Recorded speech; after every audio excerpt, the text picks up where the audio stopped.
The water hole. The sun sits in the sky like a heated stone. Air shimmers above the ground. Dust hangs motionless, as if waiting for permission to fall. The savanna stretches yellow, dry, cracked. Grass stands in isolated stalks like bones. Trees twist upon themselves, their bark peeling.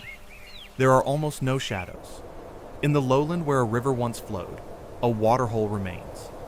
The water is murky, green at the edges, smelling of rot and life at once.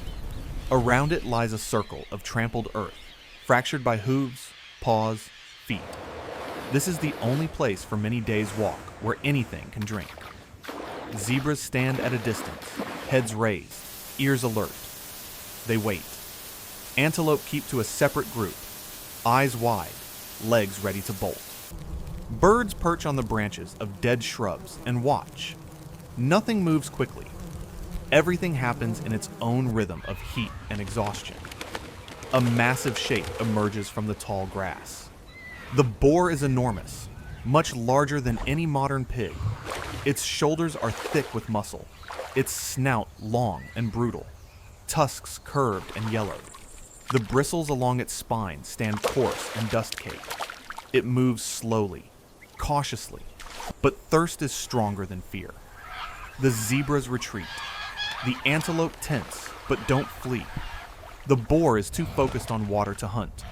It approaches the waterhole's edge and stops. Stares at the water, sniffs the air, then steps forward. The ground beneath it isn't ground. It's mud. Its front hooves punch through. It tries to step back, but the rear hoof sinks deeper. It jerks. Mud squelches. Its chest drops lower. It begins to tilt. The boar grunts. Low, loud, angry. It twists its head, trying to wrench its legs free. The mud only sucks harder. Its body rocks, eyes white with panic. But it cannot break loose. The animals at the shore watch. They do not approach. The group appears from behind sparse acacias. There are 9 of them. They move slowly, crouched, with sticks in their hands. Their skin is dark, weathered by sun. Bodies lean, sinewy, covered in scars and scratches. Hair thick and matted. Faces flat, foreheads low, eyes deeply set beneath bony ridges. Their arms are long, palms broad, fingers dexterous. They don't look like people from the future, but they don't look like apes either. They stop at the edge of open ground. 2, women with infants clinging to their hips, squat down, watching the waterhole. The rest look ahead at the boar thrashing in the mud. One of them, an older male with a scar across his shoulder, raises his hand. Not a command, just an indication. Look. They all look. The boar bellows, its body sinking deeper. Around it, bubbles, splashing, fountains of mud. It's already chest deep in the mire. Its head rocks, snout open, tongue lolling.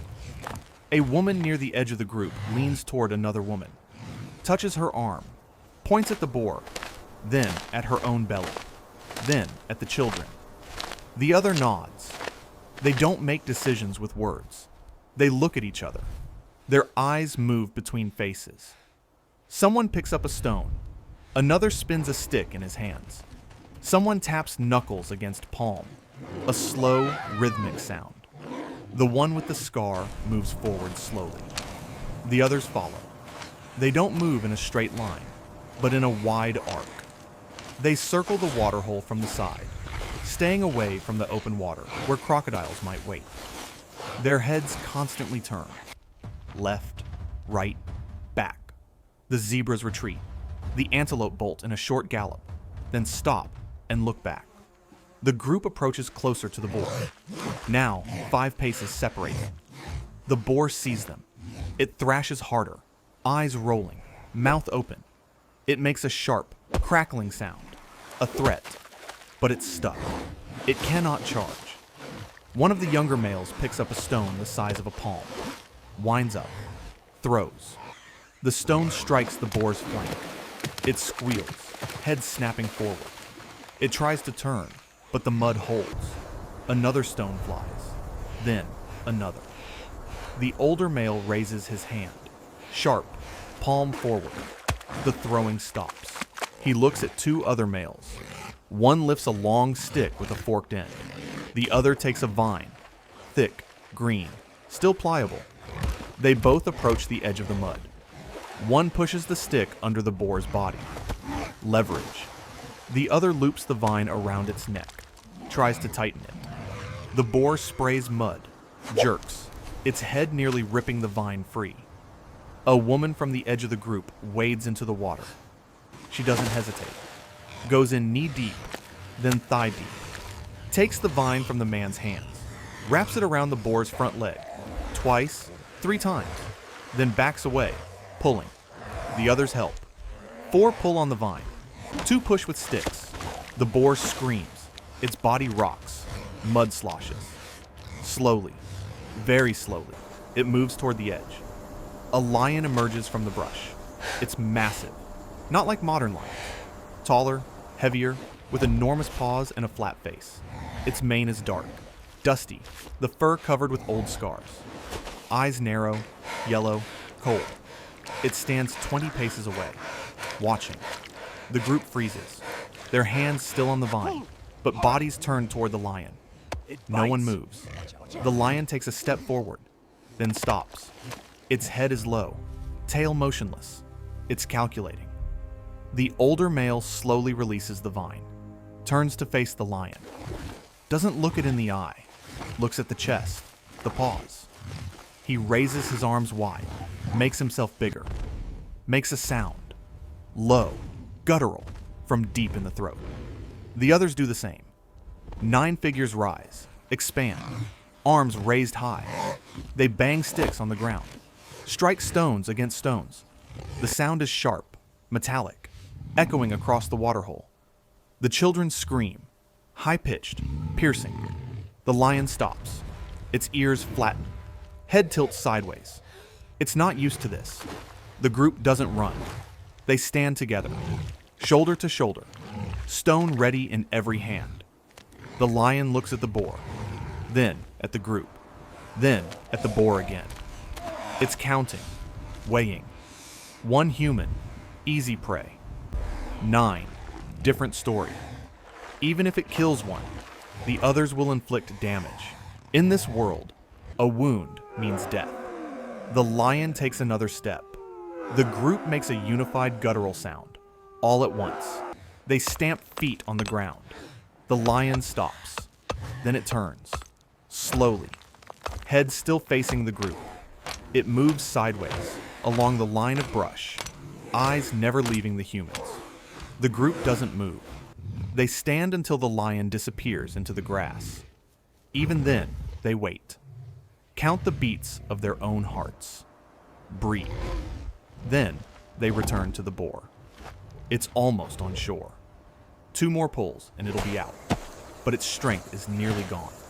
It no longer fights. Head hangs, eyes half closed. They pull one last time. The boar slides from the mud, collapses on dry ground. Lies still, flanks rising and falling. The older male approaches. In his hand, a stone with a sharp edge. He stands over the boar, waits, then brings the stone down on the neck where the vein pulses. A sharp blow, then another. The boar convulses. Its legs kick, then go still. Blood spreads across the ground, dark, thick. The group watches as it soaks into the dust. They work quickly. Stone cuts through hide, flesh, sinew. Hands tear away chunks of meat, snap ribs. It's not clean. It's not efficient. But they know where to look for what's edible. Liver, heart, leg muscles, fat from the organs. The women hold pieces, wrap them in broad leaves.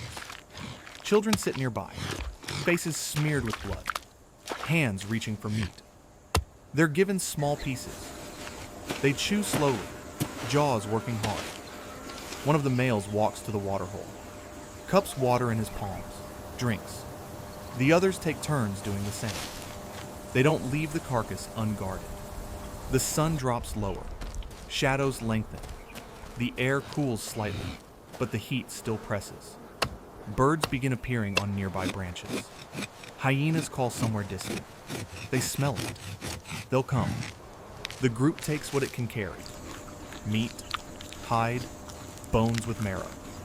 The rest remains as a carcass on the ground. They know they can't take everything. They know others will come. They leave the waterhole as the sun touches the horizon. The sky turns orange, then red, then purple. First, stars appear, pale dots in the height. The group walks single file, one behind another. The older male in front, women with children in the middle, younger males at the back, looking around. They carry meat on shoulders, thighs, in arms. Their gait is slow, careful. They head toward a place where water hides in a hollow, where there's shelter beneath a rock. Behind them, a roar sounds. The lion has returned, or another. Hyenas laugh, high, hysterical. Birds lift in flocks. The group doesn't look back. They walk. Above them, the night spreads, vast, starless, where clouds cover, thick with stars where sky is clear. The savanna turns black. Sounds grow louder, rustling, scraping, cries, distant thuds. They walk. They're not yet masters of this world. They still die from thirst, from hunger, from claws and teeth. The world is enormous, and they are small, but they're not alone. There are 9 of them. And today, that was enough. The night swallows their figures. Only a trail remains in the dust, footprints heading into darkness, and the waterhole, where silence reigns again, where tomorrow others will come, where life continues, as it has for millions of years before, where there are still no words to tell this story, but the story has already begun.